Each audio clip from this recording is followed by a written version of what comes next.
It was just over 90 minutes beyond President Bush's deadline for Saddam Hussein to leave Iraq that U.S. warships and planes, there were F-117 stealth bombers involved, launched the opening salvo of Operation Iraqi Freedom. Baghdad, March 18th, 2003. The city was tense. Everyone knew war was coming. The streets were quiet, but fear filled the air. The United States and its allies were preparing to invade Iraq. Bombs could start falling at any moment. People stayed in their homes waiting for what would happen next. But while the world was focused on war, something else was happening inside Iraq. A crime so big, so bold that it would become one of the largest bank robberies in history. Before sunrise, a group of men arrived at the central bank of Iraq. They did not wear masks or carry guns. They did not break in or threaten anyone. Instead, they carried a letter signed by Saddam Hussein himself. The order was simple: take nearly $1 billion in cash. No questions asked. Bank officials had no choice. They had to obey. One by one, they began loading stacks of American dollars onto large trucks. It was a fortune. Enough money to fund a small country, and just like that, in a matter of hours, the money was gone. Who planned this?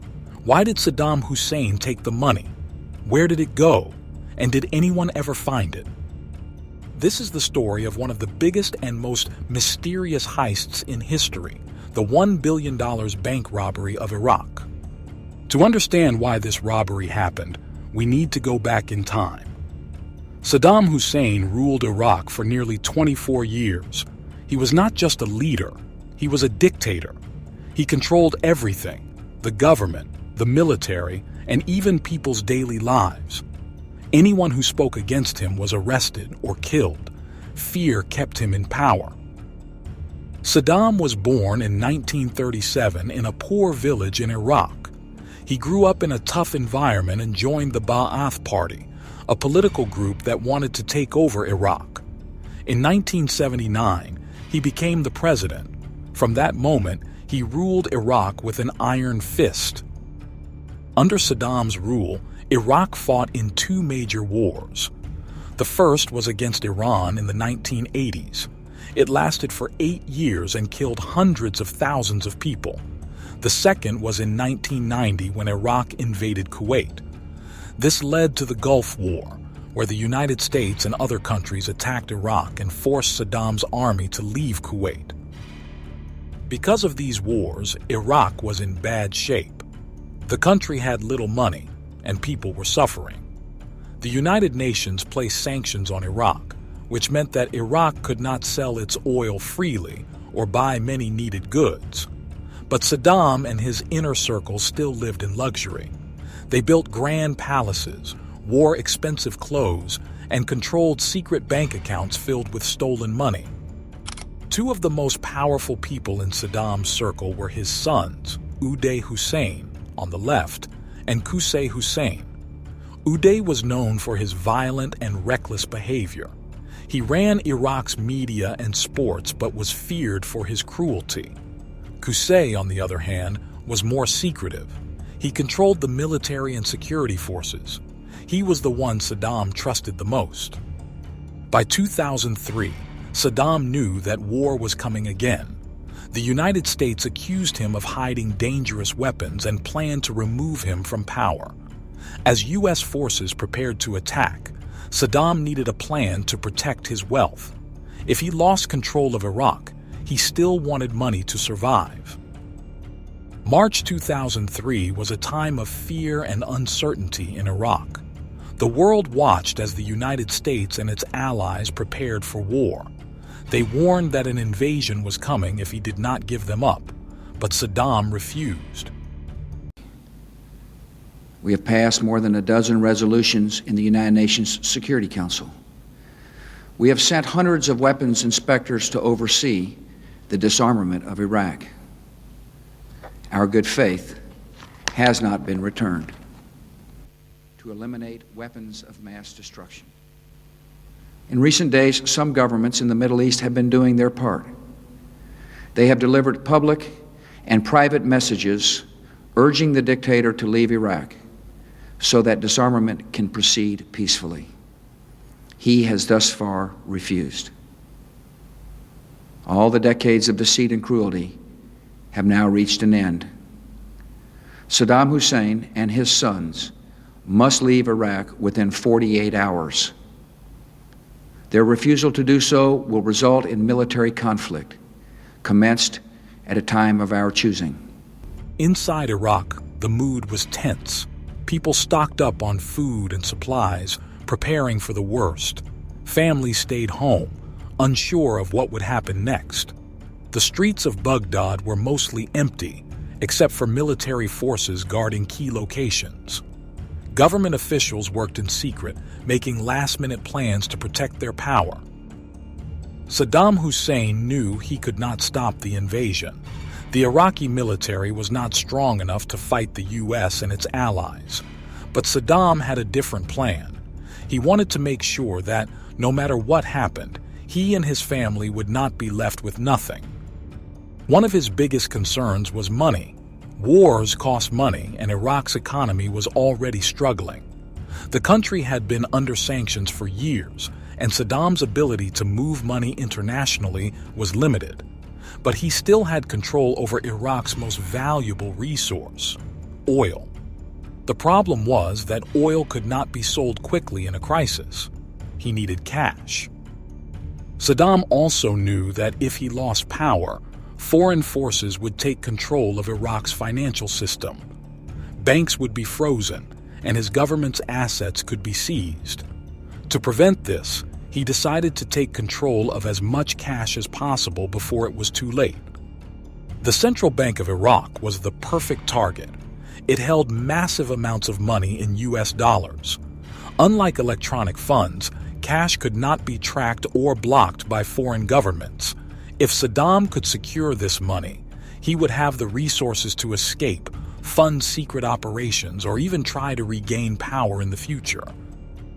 So, just hours before the first bombs were expected to fall, Saddam made his move. He gave a direct order: withdraw nearly $1 billion from Iraq's central bank immediately. He trusted only one person to carry out this task: his son, Qusay Hussein. Qusay was known for being cold and calculating. Unlike his older brother Uday, who was reckless and unpredictable, Qusay handled business with quiet efficiency.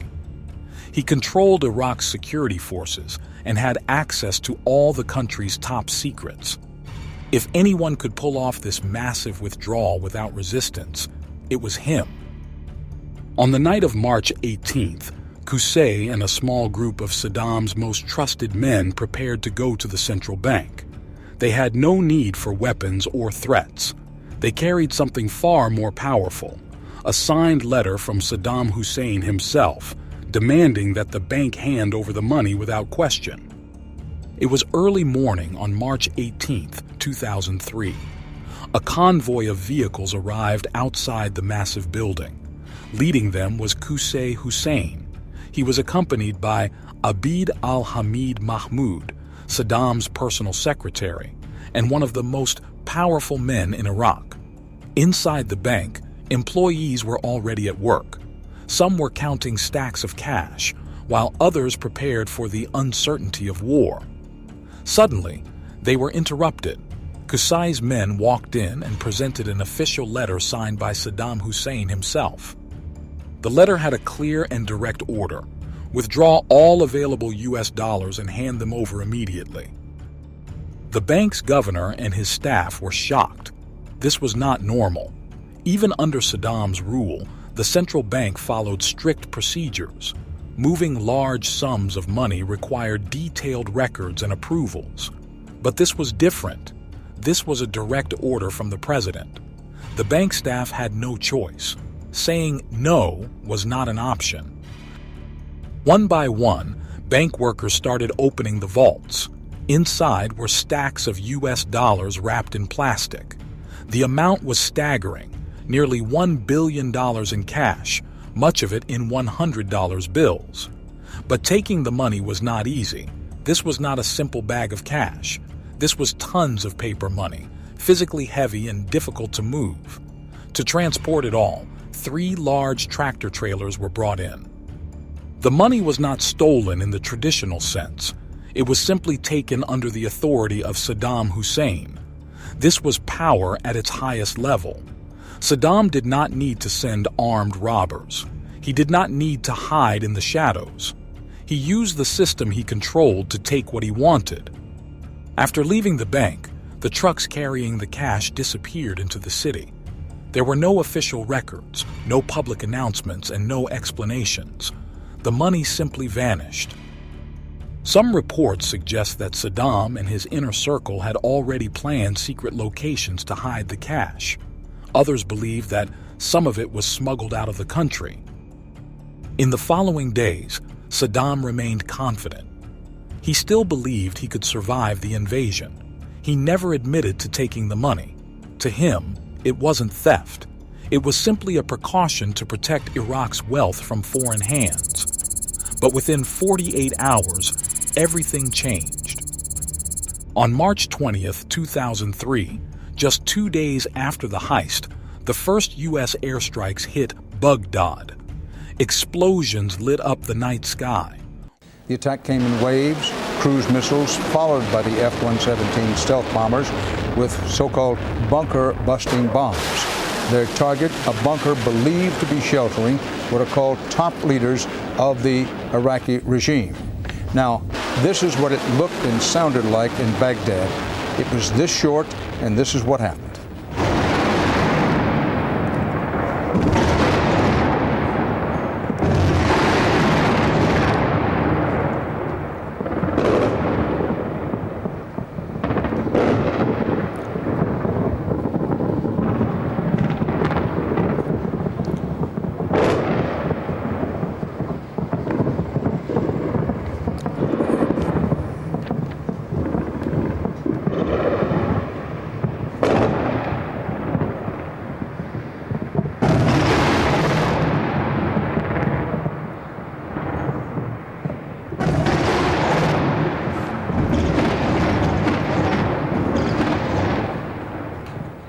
War had begun. Saddam's forces were quickly overwhelmed. The Iraqi army stood no chance against the powerful U.S. military. Within weeks, American troops entered Baghdad, and Saddam's government collapsed. But as soldiers stormed government buildings, they found no sign of the missing fortune. It was as if the money had never existed. Now, the biggest question remained: who had the money? And could it ever be recovered? As soldiers moved through the city, they started uncovering small stashes of money hidden inside Saddam's palaces. Millions of dollars were found wrapped in plastic and stuffed inside walls or buried underground. One of the biggest discoveries happened when U.S. troops raided a secret compound in Baghdad. Inside, they found $650 million in cash, stacks of U.S. $100 bills packed into metal boxes. But even though this was a massive amount, it was not the full $1 billion. That meant hundreds of millions were still missing. While U.S. forces searched for the missing money, Saddam Hussein was in hiding. He moved from place to place, avoiding capture. Some intelligence reports suggested that he still had access to a portion of the stolen cash, using it to bribe loyal supporters and fund his escape. His sons, Uday and Qusay, were also on the run. Unlike their father, they refused to go into deep hiding. They stayed in Iraq, protected by armed loyalists and possibly still in possession of some of the missing money. On July 22, 2003, U.S. forces received a tip that Uday and Qusay were hiding in a villa in Mosul, northern Iraq. Special forces surrounded the house and demanded their surrender. The two brothers refused. A violent 4-hour gun battle followed. In the end, both Uday and Qusay were killed. After their deaths, U.S. soldiers searched the villa for any trace of the remaining $350 million. They found weapons, luxury items, and some cash, but not the missing fortune. The biggest clue to the stolen money had just disappeared with Saddam's sons. For months, the hunt for Saddam continued. The U.S. offered a $25 million reward for information leading to his capture. In December 2003, intelligence sources finally tracked him to a small underground hideout near Tikrit, his hometown. Saddam was found hiding in a dirt hole, covered in blankets. He was tired, unshaven, and defeated. A shocking image for a man who once ruled Iraq with absolute power. But even after his capture, he refused to reveal anything about the missing money. He was later put on trial for crimes against humanity and executed in December 2006. With Saddam dead, the fate of the missing $350 million was still unknown. Even today, no one knows exactly what happened to the rest of the stolen fortune. There are several theories. Some believe that Saddam's closest allies, those who fled Iraq before the U.S. invasion, took the money and used it to start new lives in other countries. Reports suggest that some of the money was taken across the border into Syria, Jordan, or Lebanon, possibly deposited into secret bank accounts.